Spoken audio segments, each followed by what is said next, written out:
भगवत गीता यानी भगवान का गीत। गीता को श्री कृष्ण ने अपने प्रिय सखा और परम भक्त अर्जुन को द्वापर युद्ध में लड़े गए महाभारत के ठीक पूर्व कही थी। कुरु वंश में राजा भरत के दो वंशज थे, धृतराष्ट्र जो कि बड़े भाई थे और पांडु जो कि छोटे भाई थे। धृतराष्ट्र दृष्टिहीन थे, इसीलिए पांडु ने सिंहासन संभाला, परंतु पांडु का जल्दी देहांत हो गया। धृतराष्ट्र के 100 पुत्र थे जिन्हें कौरव कहते हैं। पांडु के 5 पुत्र थे जिन्हें पांडव कहते हैं। पांडु के मौत के बाद धृतराष्ट्र की देखरेख में उनके 5 संतान आ गए, जिनका नाम था युधिष्ठिर, भीम, अर्जुन, नकुल और सहदेव। धृतराष्ट्र चाहते थे कि उनके पुत्र राजा बने। उनके सबसे बड़े बेटे दुर्योधन पांडवों से जलते थे और उनसे नफरत करते थे। अपने पिता की मंजूरी से दुर्योधन ने कई बार पांडवों पे प्रहार किया। बचपन से ही वह उन्हें मारना चाहते थे, पर पांडवों के मामा विदुर और उनके कजिन श्री कृष्ण के प्रोटेक्शन की वजह से वो हर बार बच जाते।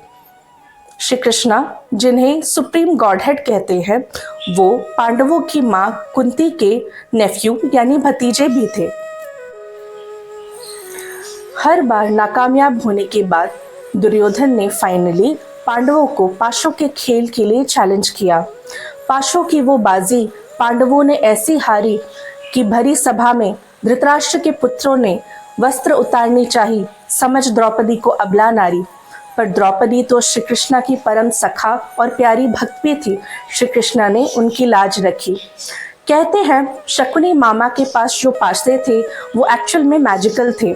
शकुनी मामा ने अपने पिता और अपने 99 भाइयों की हड्डियों से वो पाशे बनाए थे, जिससे वो जैसा चाहते वैसे अंक उन पाशों पे आते। पाशों में हारने के बाद पांडवों को 13 साल के लिए वनवास जाना पड़ा। वनवास से लौटने के बाद उन्होंने दुर्योधन से अपना राज्य वापस मांगा, लेकिन दुर्योधन ने साफ इनकार कर दिया। क्योंकि वह राजपूत थे तो पब्लिक एडमिनिस्ट्रेशन में सेवा करना उनका परम धर्म था, इसीलिए उन्होंने 5 गांवों की मांग रखी, पर दुर्योधन ने उसको भी मना कर दिया। श्री कृष्ण के शांति संदेश को ठुकराने के बाद युद्ध ही एकमात्र विकल्प बचता था। श्री कृष्ण क्योंकि वो स्वयं भगवान थे तो वो तो स्वयं लड़ते नहीं, लेकिन उन्होंने कहा था कि दोनों टीम्स को जिसको भी चाहिए, एक टीम श्री कृष्ण को अपने साथ रख सकता था as a counsellor and advisor, और दूसरा टीम श्री कृष्ण के आर्मी को ले सकता था। कौरवों ने कृष्णा की बड़ी आर्मी को चुना, लेकिन पांडवों ने श्री कृष्ण को स्वयं चुना। इसके बाद श्री कृष्ण अर्जुन के रथ के चालक बने और यहीं से भगवत गीता की शुरुआत होती है, जहाँ पे बड़ी चिंताजनक स्थिति से धृतराष्ट्र अपने सेक्रेटरी संजय से पूछते हैं कि दोनों आर्मीज धर्म क्षेत्र कुरुक्षेत्र में एकत्रित होने के बाद दोनों आर्मीज जो कि युद्ध के लिए तैयार बैठे हैं, उन दोनों ने क्या किया।